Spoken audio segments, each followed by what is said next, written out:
Boa tarde, meus irmãos. Que a paz, o amor, a luz do Cristo Jesus se faça em nossos corações, nesse ambiente em que vamos estudar essa obra tão linda, o Livro dos Espíritos.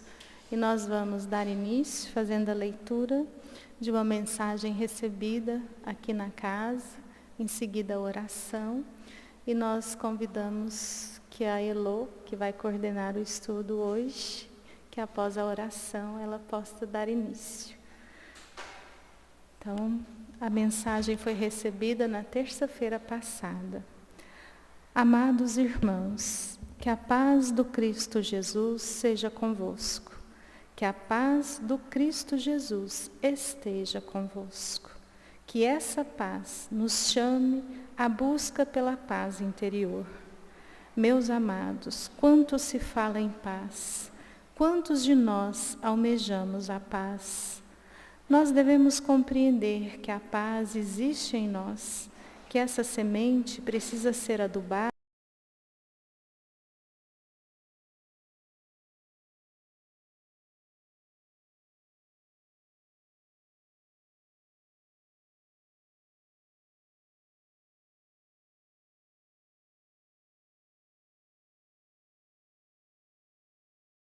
do amor e da caridade. Ah, meus amados, quão linda é a paz, quando o ser desperta para a sua necessidade, porque só assim se cuida dela, arrancando as ervas daninhas. Só assim se tolhe o pensamento de ódio, de raiva, buscando auxílio na oração divina e que roga ajuda para que a paz floresça e, uma vez florescida a paz, para sempre pacificada estará. Nesse instante, que nós possamos pensar nesta paz que almejamos, rogando a Ti, Senhor, que nos dê a Sua paz, que derrame a paz sobre a humanidade, que possamos aprender de Ti, que é manso e humilde de coração. Que os Teus benfeitores, nesse instante, nos iluminem a Elô, que ela possa nos trazer os Teus ensinamentos e que todos nós possamos, através da compreensão, vivenciá-los no nosso dia a dia. Esteja conosco, Senhor, e em especial, abençoe a nossa coordenadora desta tarde. Assim seja.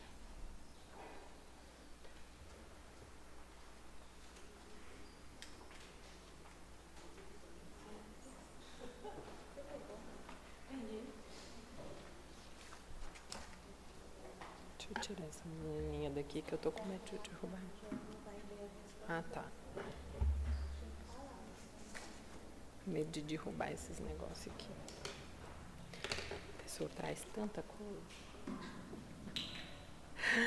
Boa tarde a todos aqui presentes. Boa tarde aos nossos irmãos no YouTube. É com muita alegria que nós vamos dar continuidade ao estudo de O Livro dos Espíritos. Nós estamos no capítulo 7 da Lei de Sociedade. E hoje nós vamos abordar o item 2, vida de isolamento e voto de silêncio. A nossa irmã Joelma vai nos auxiliar lendo as respostas. E se alguém tiver qualquer dúvida, fiquem à vontade em perguntar. Então vamos lá. Na semana passada, a gente já começou um pouco desse estudo da Lei de Sociedade, entendendo que esse convívio social, ele decorre das leis da natureza. E nós, sabendo que Deus, em sua perfeição, criou as suas leis também perfeitas, esse convívio social, ele é algo natural. A questão 769, Kardec ele vai questionar os espíritos superiores, então, da seguinte questão. Concebe-se que, como princípio geral, a vida social esteja nas leis da natureza. Mas como todos os gostos também são naturais, Porque o do isolamento absoluto seria condenável se o homem encontra nele satisfação? Satisfação egoísta. Há também homens que encontram satisfação na embriaguez. Há provas disso? Só um minuto, Joelma. Então é importante, quando a gente ler essa pergunta, entender o quê? Quando Kardec fala que os gostos também são naturais, o que a gente vai entender? Que não são os nossos gostos por escolha. Porque nós podemos ter escolhas voltadas para o bem e termos escolhas voltadas para o mal. Quando ele traz aqui esse termo gostos, o que Kardec está querendo dizer? Kardec está querendo dizer do livre-arbítrio, que nós, como espíritos, somos dotados de liberdade. Nós vamos ter a liberdade de escolha. E aí os espíritos, eles vêm nos responder de uma forma muito clara. Não há homens que encontram satisfação na embriaguez, e isso é aprovado. Então a gente vai ver que essa terminologia gosto, ela está diretamente voltada ao livre-arbítrio. E aí lá no Evangelho, em Coríntios, no capítulo, eu sou péssima, eu anotei aqui, gente. Capítulo 6, versículo 12, nós temos uma citação que vai nos remeter ao livre-arbítrio, em que nos diz o seguinte: todas as coisas me são lícitas, mas nem tudo me convém. A partir do momento que nós temos o conhecimento e decidimos tomar escolhas egoísticas, como no caso essa vida de isolamento, onde nós temos essa vontade e nos isolamos do contato mundano, isso é uma atitude egoísta. É isso que os espíritos vêm nos dizer. Pode continuar. Deus não pode considerar agradável uma vida em que o homem se condena a não ser útil a ninguém. E aí, o que nós vamos compreender? Que a lei de sociedade, estarmos em convívio uns com os outros, é extremamente importante para que nós possamos evoluir. Se a gente for observar o estado natural do diamante, um garimpeiro sabe distinguir, certo? Uma pedra bruta, um diamante e um cascalho. Mas nós não. Se nós olharmos ali o diamante com qualquer outras pedras, nós vamos saber distinguir que ela é uma pedra preciosa? Não. Mas a partir do momento que aquele diamante ele vai sendo lapidado, a gente vai conseguir distinguir ele na forma de um cristal, de uma pedra preciosa. Assim são as nossas convivências sociais nesse mundo de expiações e provas. Nós somos diamantes brutos, criados todos iguais, simples e ignorantes. E é através da convivência que nós vamos nos lapidando, aparando as nossas arestas, para que a gente possa chegar à condição de diamante, à condição de Jesus, de espírito puro, da mais elevada ordem. E para que a gente possa passar por todas essas etapas e calando fundo em nós todos os nossos vícios, calando o orgulho, calando o egoísmo, né, espiando as nossas faltas, reparando os nossos erros, nós precisamos do convívio social.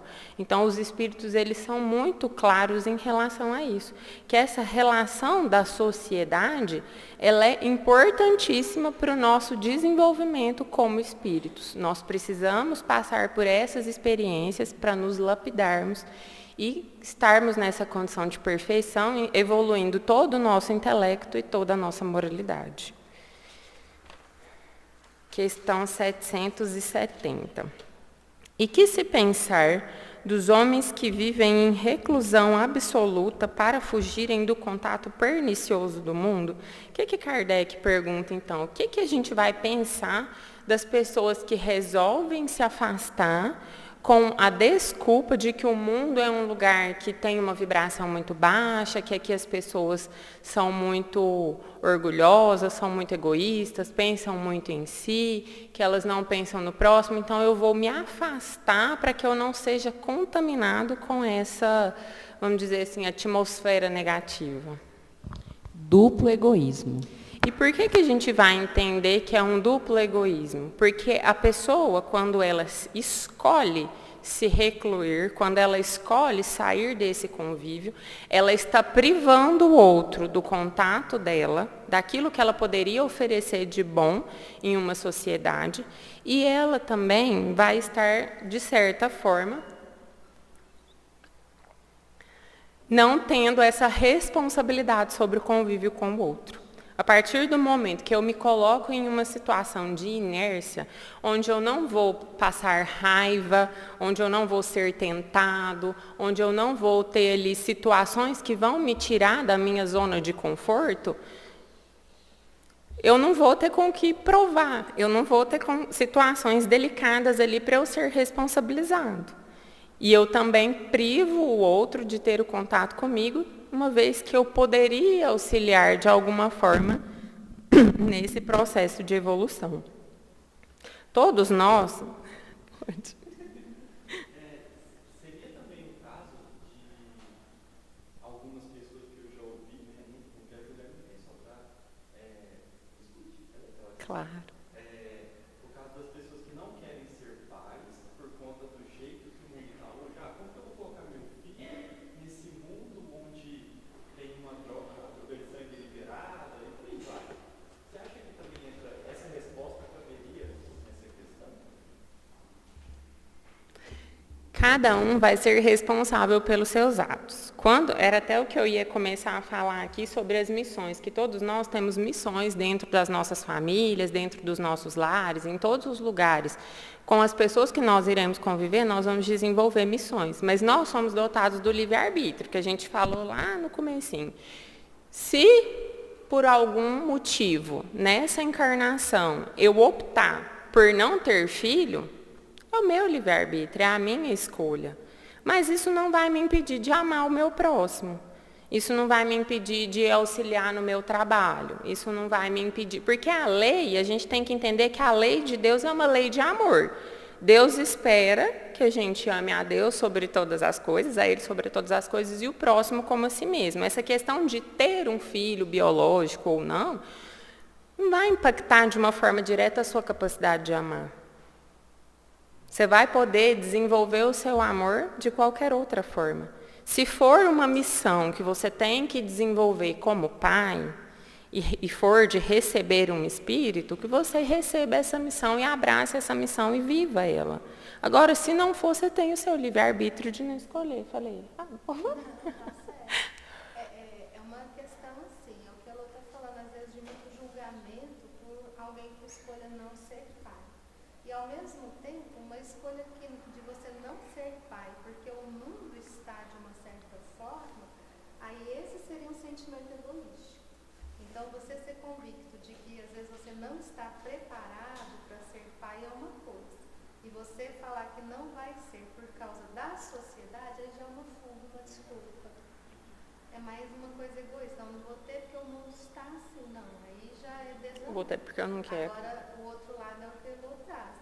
Ninguém é obrigado. Então, se você tem, por livre, espontânea vontade, e aí, independente do jeito que o mundo está, você vai amar.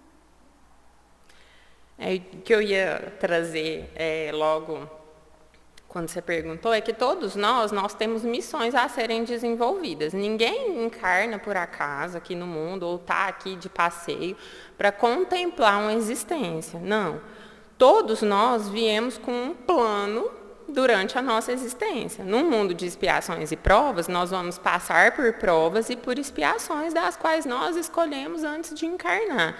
Então, por menor que seja a missão, muitas vezes ao nosso olhar, não são missões grandiosas como de grandes missionários que vieram e que trouxeram grandes transformações e grandes exemplos para alavancar no progresso da humanidade, a nossa missão também é muito importante. Então, como pais, nós temos missão de guiar os espíritos que nos são confiados. Se nós não temos filhos, mas no nosso trabalho, tudo aquilo que a gente for desenvolver, de certa forma, vai impactar a vida do outro. Tudo no nosso trabalho está ligado diretamente a outras pessoas. É raro você enxergar ou ver um trabalho em que não tem o impacto do que você faz na vida do outro. Então, tudo tem um propósito. E aí tem uma passagem, lá no Evangelho segundo o Espiritismo, no capítulo 17, Sede perfeitos, no item 10, que fala sobre o homem no mundo. E é uma mensagem de um espírito protetor, ela foi dada em Bordeaux, 1863. em que traz uma questão muito interessante sobre a lei de sociedade. Ele fala que para nós vivermos e sermos bons seres humanos, a gente não precisa viver uma vida mística, alheia àquilo que a sociedade do tempo nos pede. Não, é muito simples para nós sermos homens bons. A gente precisa render graças a tudo que nós vamos fazer. Se a gente vai se dispor a fazer um trabalho, orar e pedir para Deus para que naquele momento nós sejamos instrumentos do alto para impactar na vida de outras pessoas, para poder impactar positivamente. Ao concluir determinado trabalho, que a gente consiga render graças a Deus por aquilo ter dado certo, por aquele trabalho ter refletido na dor ou numa questão que alguém esteja passando. Então, o homem de bem é viver, sim, o hoje, o aqui e o agora, sem essa questão do se isolar, mas saber render graças ao Pai. E aí tem um parágrafo que é bem interessante, que eu vou até fazer a leitura dele para nós, que ele vai falar exatamente sobre essa questão de não nos isolarmos para conseguirmos praticar a caridade. A perfeição, como disse Cristo, encontra-se inteiramente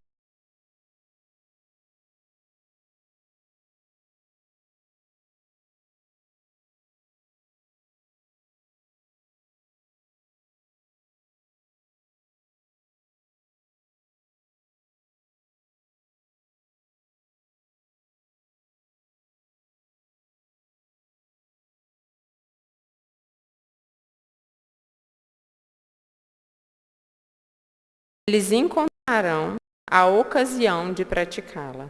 Aquele que se isola, portanto, priva-se voluntariamente do mais poderoso meio de perfeição. Só tendo de pensar em si, sua vida é a de um egoísta. E aí, por que a gente vai atrelar a prática da caridade à vida em sociedade? Porque se nós formos remeter lá à questão 886 do Livro dos Espíritos, quando Kardec questiona para os espíritos superiores qual é o verdadeiro sentido da palavra caridade, o que os espíritos vão nos trazer? A caridade é aquela conforme entendia Jesus. Num primeiro momento, quando a gente pensa em caridade, o que vem na nossa mente? A caridade material. Fazer ao outro materialmente aquilo que nós gostaríamos que nos fosse feito. E ela está certa? Claro que está. Porque se nós estivéssemos em uma situação de fome, de frio, é claro que nós gostaríamos de receber o alimento, de receber o abrigo, de receber toda e qualquer ajuda material para suprir a nossa necessidade naquele momento.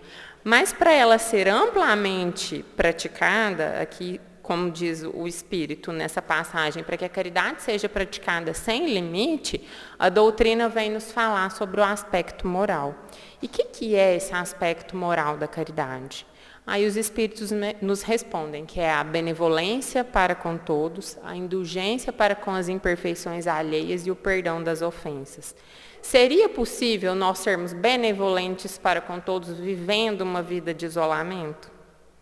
Não ia ter ninguém ali, para a gente nem fazer o mal, nem fazer o bem, ia ficar uma existência nula, porque nós não teríamos uma atividade nem uma passividade. Teria como nós termos indulgência para com o outro? Não ia ter ninguém, e muito menos perdoar a ofensa, porque... E aí, o que nós vamos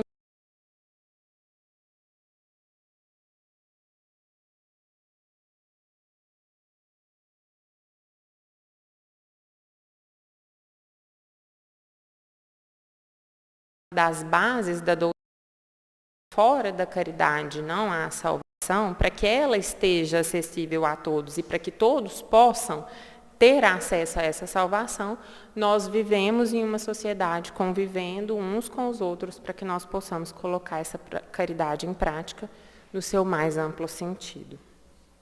Questão 770A. Mas, se esse retraimento tem por fim uma expiação, com a imposição de uma penosa renúncia, não é meritória? Kardec ele vai perguntar o seguinte: eu já cometi muito erro, para que eu possa pagar pelos meus erros, eu posso me isolar como uma forma de expiação? Fazer maior bem do que o mal que se tenha feito. Essa é a melhor expiação. Ou seja, o sacrifício mais agradável a Deus sempre vai ser a prática da caridade. Sempre vai ser fazer ao outro aquilo que eu gostaria que me fosse feito. Sempre vai ser ter um olhar empático, ter benevolência, ter indulgência, ter tolerância. Fazer convivência vai ser harmonioso o tempo todo? Vamos ser muito sinceros. Não vai. Mas nós vamos aprender a lidar com as diferenças. E a partir do momento que a gente aprende a lidar com isso e entende que às vezes o outro, quando ofende, ele não está em um bom momento, nós vamos aprender a praticar a caridade por meio da oração.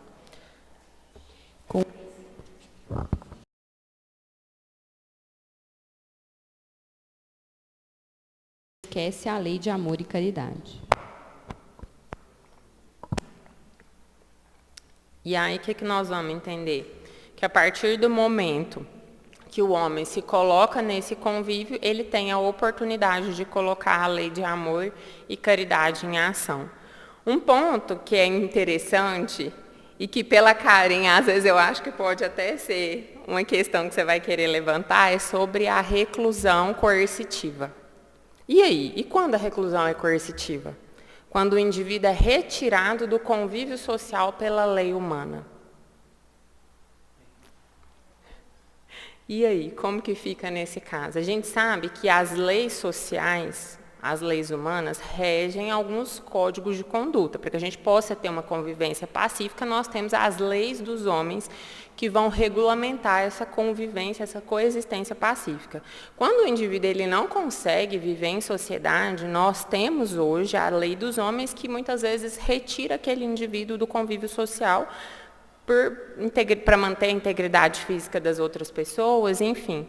Mas com a visão que a doutrina espírita nos traz, o que nós vamos perceber? Que é a solução do problema? Retirar o indivíduo do convívio social?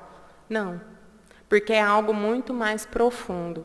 O que vai trazer, vamos dizer assim, a cura para o problema seria a transformação moral. Mas muitas vezes aquele indivíduo ele não está apto ainda para ter esse despertar moral, para ter esse despertar para as coisas do espírito. E ele, pelo livre-arbítrio, ainda tem o gosto muito arraigado ao mal. E nós, como espíritas, ao entendermos isso, o que cabe a nós? Já não vai caber mais a nós o olhar de julgamento.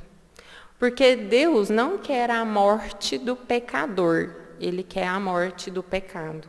Nós não vamos nos comprazer no mal que o nosso irmão, que ainda comete crimes, faz. Mas nós vamos, no lugar de apontar o dedo e julgá-lo, orar, para que quando ele tenha esse despertar para o senso moral, ele tenha coragem para enfrentar as expiações e provas. Então, cabe a nós, como espíritas, orarmos por esses irmãos que ainda estão nesses caminhos de dor e sofrimento, mas que terão, sim, as possibilidades de se reerguer, de poder expiar os seus erros e poder reparar. Porque a lei de Deus é de amor, de justiça e de caridade.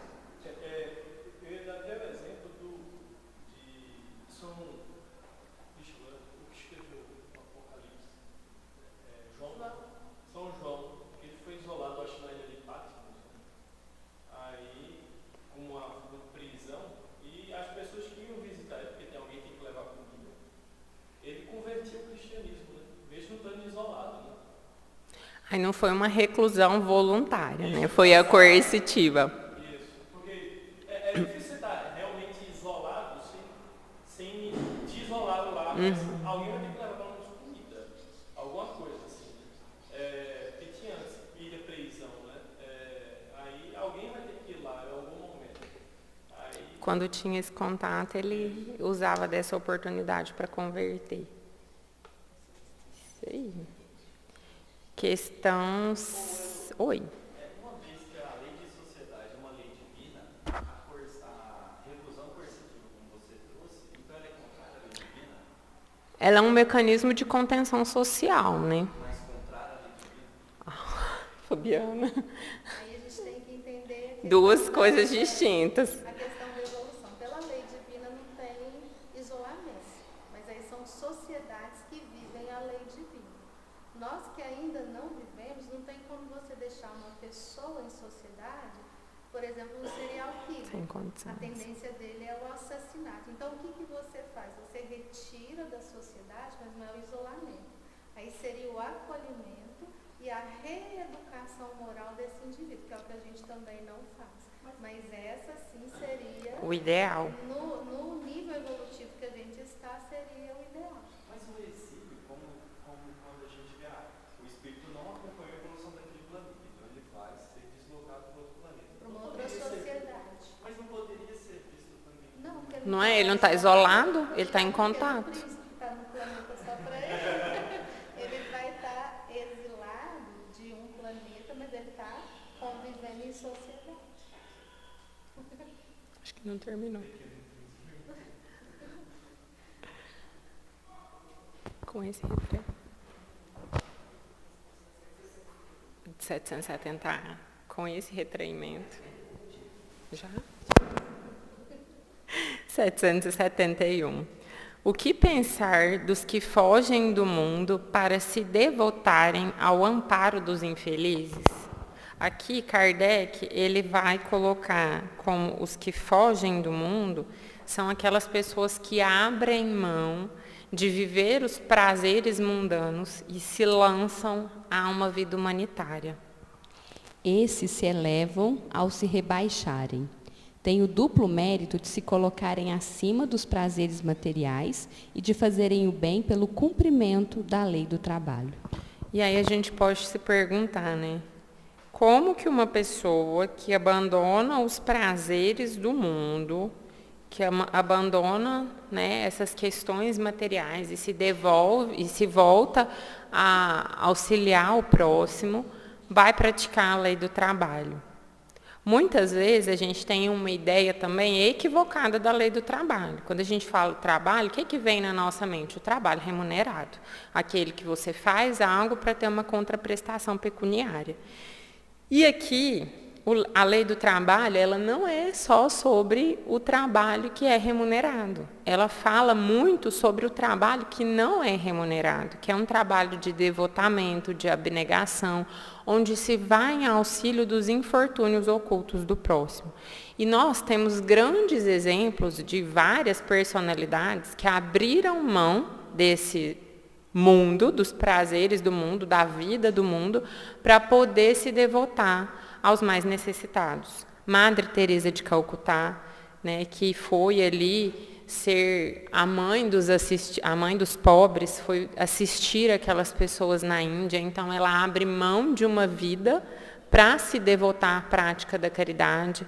Ela foi tida, né, como uma pessoa que, quando se fala em caridade em relação a combate de pobreza, ela é um dos nomes muito falados. Então, foi uma pessoa que esteve encarnada entre nós, que devotou a vida a isso. Mahatma Gandhi. Mahatma Gandhi, para quem não sabe, era advogado. Ele se formou na Universidade de Oxford, na Inglaterra, e ele abre mão dessa vida material para quê? Para poder viver em prol do outro. E quando a gente fala, né, na luta ali da liberdade da Índia, ele é uma figura que tem um grande destaque, porque ele fez toda aquela revolução pacífica naquele movimento de liberdade. Então, ele abriu mão dessa vida do mundo para poder viver em prol do próximo.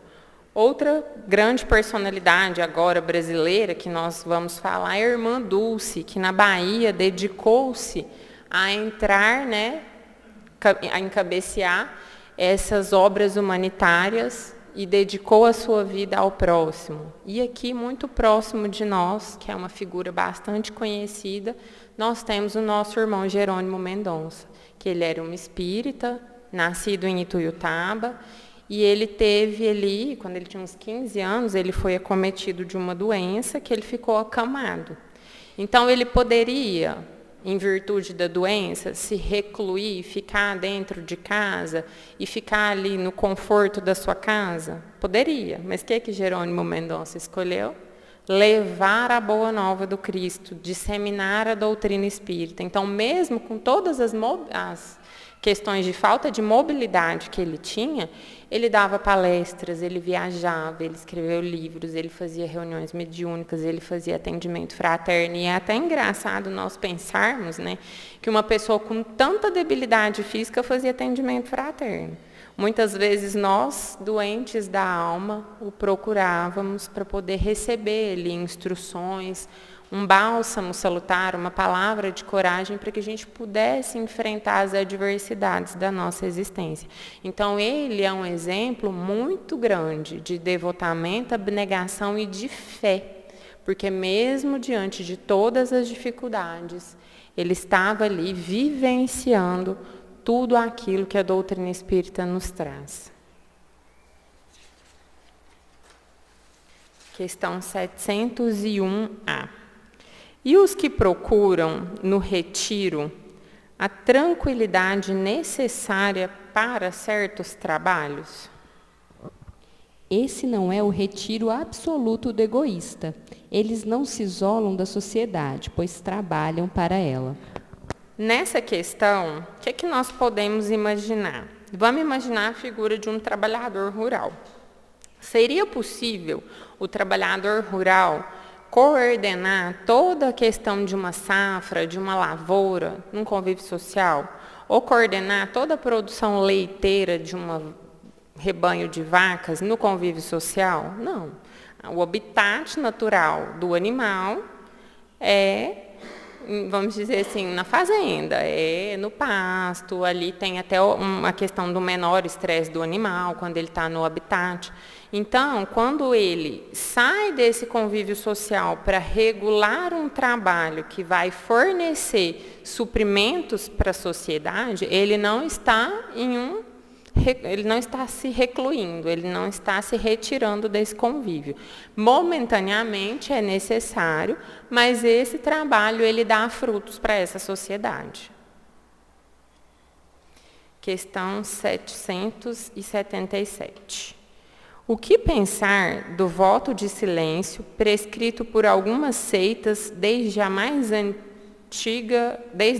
alta antiguidade?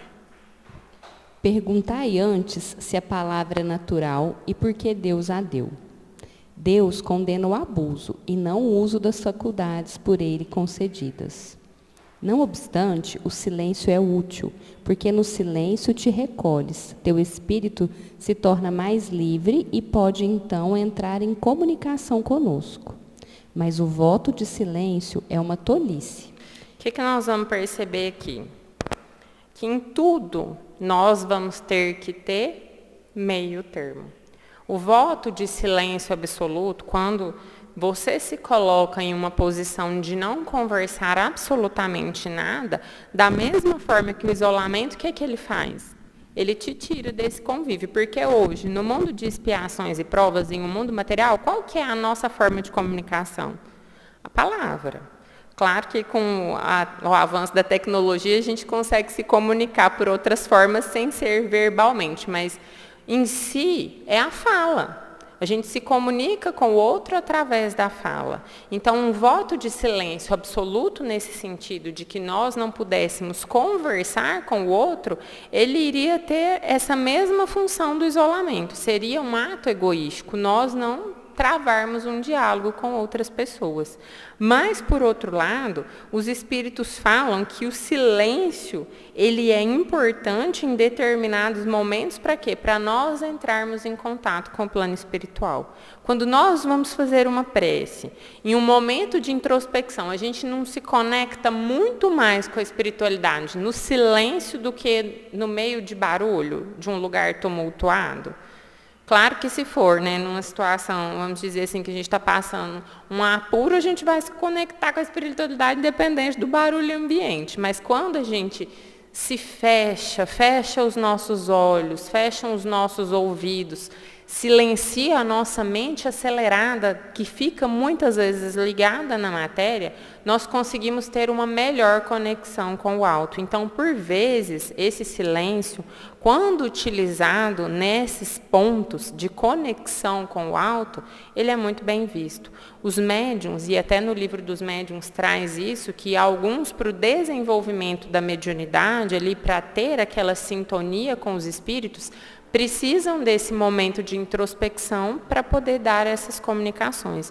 E até as pessoas que já participaram de uma reunião mediúnica conseguem perceber que é um ambiente mais introspectivo, com uma luminosidade mais baixa, para facilitar com que os médiuns consigam ter essa conexão com o alto.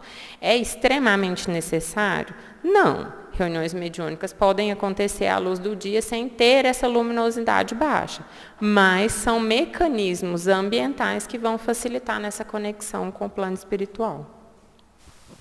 Sem dúvida, os que consideram essas privações voluntárias como atos de virtude têm boa intenção, mas se enganam por não compreenderem suficientemente as verdadeiras leis de Deus. A nota agora de Kardec. O voto de silêncio absoluto, da mesma maneira que o voto de isolamento, priva o homem das relações sociais que lhe podem fornecer as ocasiões de fazer o bem e de cumprir a lei do progresso. Então, nós entendemos que da mesma forma que o voto de silêncio, que a lei de isolamento é contrária à lei de sociedade, o voto de silêncio vai pela mesma analogia. Item 3. Laços de família. Questão 773. Por que, entre os animais, pais e filhos deixam de se reconhecer quando os últimos não precisam mais de cuidado? Kardec ele vai questionar, então, aos espíritos superiores sobre a questão das famílias em relação ao reino animal. E é interessante essa colocação.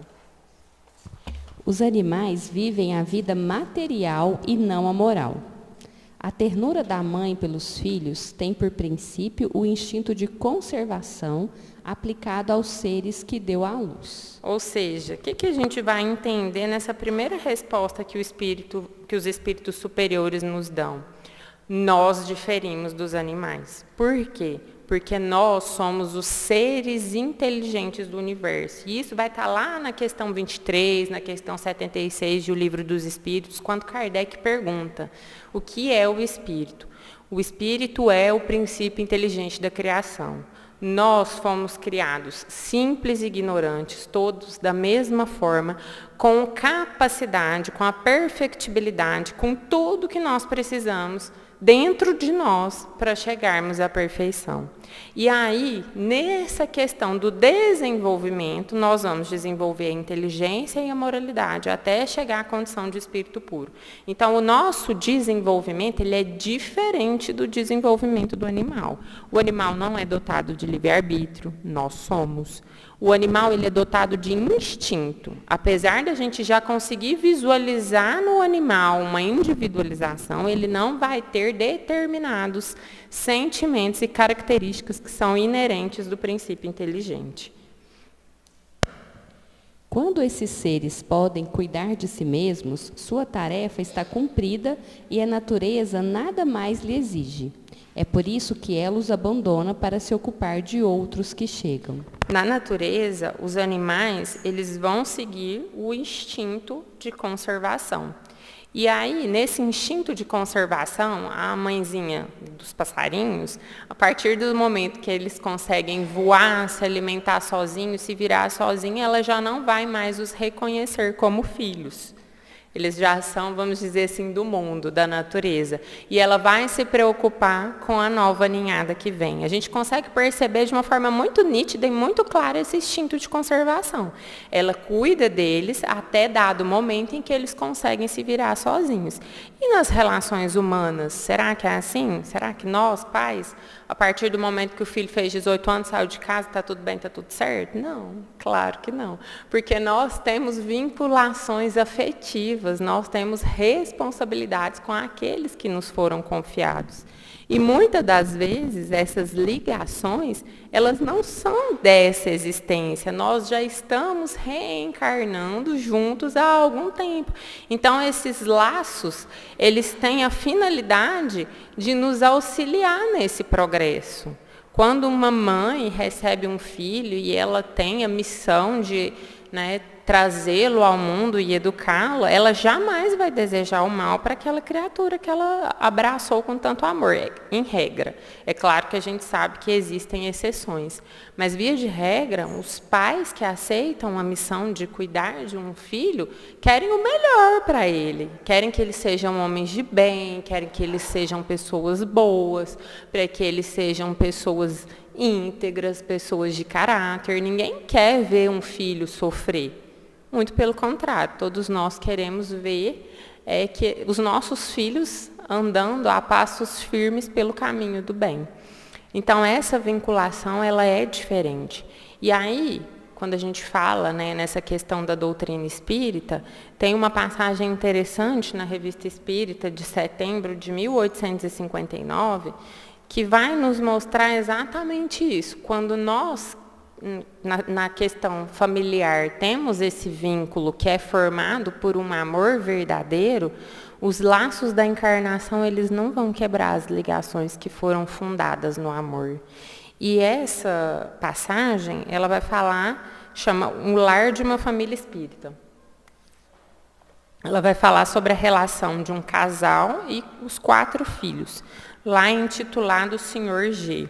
O Sr. G, ele era um pai de família, e ali eles eram espíritas, praticantes, eles tinham essa fé na vida futura, eles já frequentavam reuniões espíritas, e dado um certo momento da sua encarnação, ele pressente que ele iria desencarnar.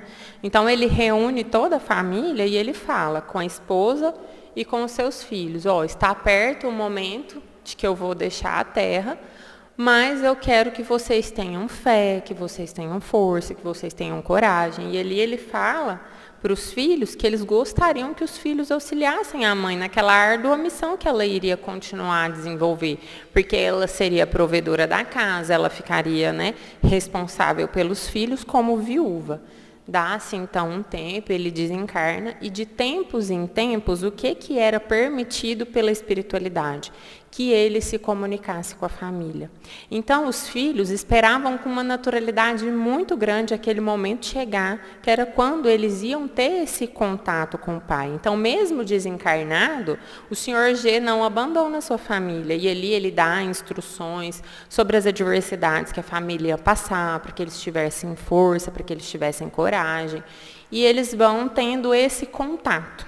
Até que numa determinada situação, ele fala que ele não viria mais periodicamente dar essas comunicações, porque ele iria cumprir uma missão e que ele não poderia mais se comunicar com eles. Todos entenderam, mas ele deixou uma recomendação. Ele falou: nós iremos nos reencontrar, mas até que isso aconteça, eu espero que vocês fiquem dignos de mim. Então, ele deixa essa recomendação e esse consolo para aquela família que fica: olha, fiquem firmes na fé, fiquem firmes no postulado do Cristo, porque nós vamos nos reencontrar. E assim, eles continuam firmes até o momento em que eles iriam se reencontrar. E isso nos mostra, dentro desse aspecto dos laços de família, o quão diferente somos nós, seres humanos, dos animais.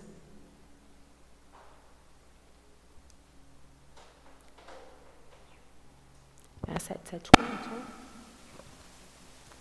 774. Há pessoas que deduzem do abandono das crias pelos animais que os laços de família entre os homens não são mais do que o resultado de costumes sociais e não de uma lei natural. O que devemos pensar sobre isso? O homem tem outro destino que não os animais. Por quê?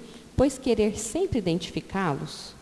Para ele, há outra coisa além das necessidades físicas, há a necessidade do progresso. E aí, o que nós vamos enxergar de uma forma muito clara essa necessidade do progresso dentro dessa história trazida lá na Revista Espírita. O senhor G, ele estava preocupado com o quê? Com o progresso da família dele. Então, quando a gente cria vinculações afetivas, nós vamos estar sempre querendo que o outro esteja bem. Então, nós, como seres humanos, nós vamos estar sempre buscando esse progresso, nós vamos estar sempre buscando nos transformar em pessoas melhores, em nos conhecermos, em aparar as nossas arestas de defeitos, em buscar combater os nossos defeitos e desenvolver as nossas virtudes. Oi.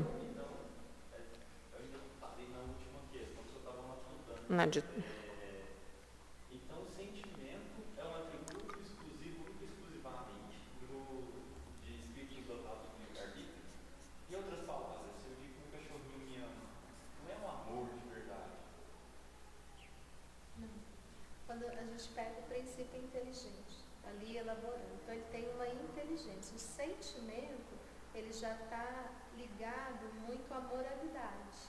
Então, quando a gente fala assim, o meu cachorro ele é muito humilde, é uma característica dele, mas não a humildade que a gente está aqui buscando, bem-aventurados os pobres de espírito.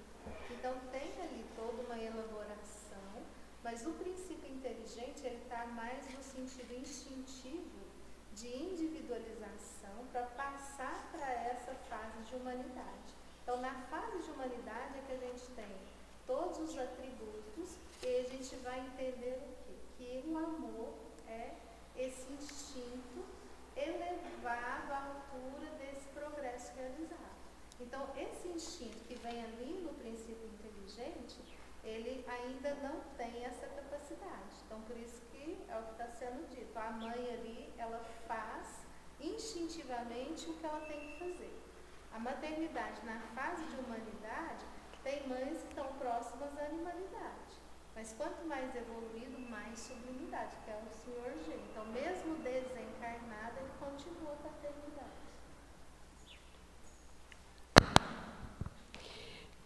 Os liames sociais são necessários ao progresso, e os laços de família resumem os liames sociais. Eis porque eles constituem uma lei natural. Deus quis que os homens assim aprendessem a amar-se como irmãos. Então, nós vamos ver que a família, o núcleo familiar, ele é a base da sociedade. E é até o que a nota vai dizer isso para nós. Que dentro da família, nós vamos ter a oportunidade de nos relacionarmos um com o outro. E se dentro da família há amor, há bases de respeito, há bases ali que estão com morais firmes, com essa questão muito certa em relação ao respeito e ao amor, nós vamos construindo a sociedade dentro dos nossos lares. E aqui é muito importante a gente trazer para esse contexto algo que acontece muito hoje. As constituições familiares, independente da forma com que elas, se elas são pautadas no amor e no respeito, elas são preciosas aos olhos de Deus. Independente da forma que a família vai se constituir. Seja por um casal com homem e mulher, seja por um casal de homem com homem, de mulher com mulher, independente. A lei de Deus, ela é uma lei de amor. Ela é uma lei que nós vamos enxergar o nosso semelhante com todas as potencialidades de chegar lá à condição de espírito puro. E nós vamos amar a essência do ser. Então, independente da forma com que a família vai se dar, que ela vai se constituir, ela é preciosa aos olhos de Deus, desde que a sua base seja o amor. Questão 775. Vai ler a nota, né? Olha eu pulando. É a nota.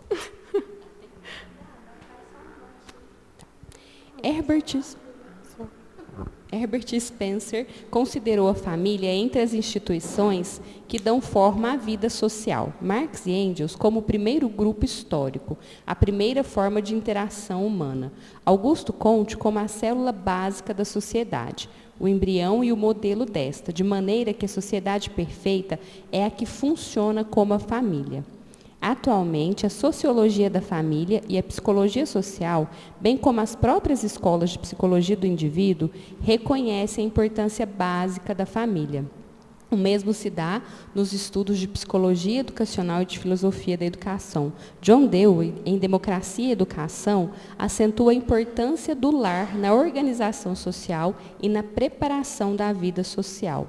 Como se vê, a asserção dos espíritos de que os laços de família resumem os liames sociais são confirmados até mesmo pelos estudos materialistas da sociedade. Então, nós vamos ver aqui que até, né, os estudos da sociedade vão confirmar a importância da família. E a doutrina espírita também vem nos sobre essa importância da convivência familiar. Para finalizar, eu trouxe uma história rápida. Ela está lá no site Momento Espírita e ela tem como base o livro que chama Jesus no Lar. E essa história, ela vai nos trazer do quanto nós desenvolvemos dentro de nós a caridade quando nós estamos em convivência com o outro. Que o apoio mútuo, ele se faz necessário dentro de uma convivência. Conta-se que 2 amigos estavam viajando por uma região montanhosa, estavam doentes, estavam um apoiando o outro e eles estavam buscando um determinado vilarejo para que eles encontrassem abrigo. Era à noite, chovia muito, então eles iam andando bem devagar ali, em condições bem precárias, para buscar esse auxílio. Até que eles se deparam com uma criança caída à beira da estrada e essa criança estava semi-morta. Um dos tinha um coração mais voltado à prática da caridade, mais voltado ao bem, ele vê aquela criança e na hora ele se compadece em pegá-la.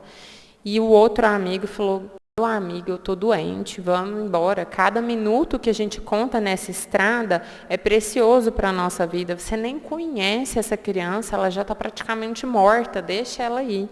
E ele, não satisfeito, não ficou confortável com aquela situação, deixou o amigo seguir em frente e pegou aquela criança, acolheu ela no seu colo, né? Ele fala que colocou ela próximo ao seu coração. E ele foi, então, levando aquele menino praticamente sem vida com ele. E, consequentemente, com o peso da criança que ele estava carregando, ele começou a andar mais devagar, mas ele continuou o seu caminho. Eis, então, que ele chega até a hotelaria do vilarejo e ele se surpreende, porque ao chegar lá, ele esperava que o amigo já tivesse chegado, porque o amigo indo sozinho, ele foi muito mais rápido, ele estava dando passos mais rápidos, mas o amigo não estava lá. Ele espera amanhecer, né? Ali o menino recebe todos os cuidados, sobrevive, ele também. E quando amanhece, ele volta no caminho para tentar encontrar o amigo. E o que ele se depara? Ele se depara, infelizmente, com o amigo sem vida em uma vala totalmente molhada. E aí, o que essa história vai nos mostrar? Que a caridade, ela sempre vai render frutos. Com o calor do corpinho do menino aquecendo o corpo do homem e ele tendo aquela troca, pautados no amor e na caridade, eles conseguiram se salvar. Mas aquele que teve o pensamento egoísta, que buscava só o seu interesse pessoal, que estava olhando só para a sua condição, ele sucumbiu. Assim somos nós. Sejam com quem quer que passe pelo nosso caminho. Sempre que nós tivermos uma oportunidade de colocarmos a caridade em prática, que nós possamos colocar. Porque a caridade, ela é uma virtude ativa. Nós devemos buscar colocá-la em ação. Que Deus nos abençoe e que nós possamos ter uma semana de muita paz. Que assim seja.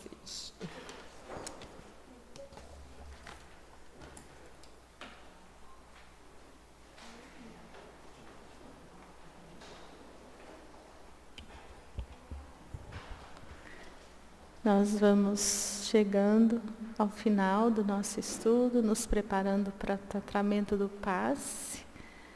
E vamos, nesse instante, fazer a nossa oração, rogando a espiritualidade benfeitora, que nos auxilie, que nos ilumine, que possa sempre nos conduzir por esse caminho da fé, da esperança, da caridade, fazendo aos nossos irmãos exatamente aquilo que desejamos que nos seja feito, como foi dito nesta tarde, sobre o respeito, sobre a amorosidade, que possamos ter em Ti, Jesus, o exemplo maior, que neste momento em que faremos a oração que nos ensinastes, os nossos irmãos que estão em seus lares recebam o passe espiritual, que todas as águas sejam magnetizadas, transformadas no bálsamo salutar, e que essa oração possa encontrar o coração de todos os nossos irmãos em humanidade. Pai nosso, que estais no céu, santificado seja o vosso nome. Venha a nós o vosso reino. Seja feita a vossa vontade, assim na terra como no céu. O pão nosso de cada dia, dai-nos hoje. Perdoai as nossas dívidas, assim como perdoamos aos nossos devedores. E não nos deixeis cair em tentação, mas livrai-nos de todo o mal. Vamos em paz e que Jesus nos acompanhe. Assim seja.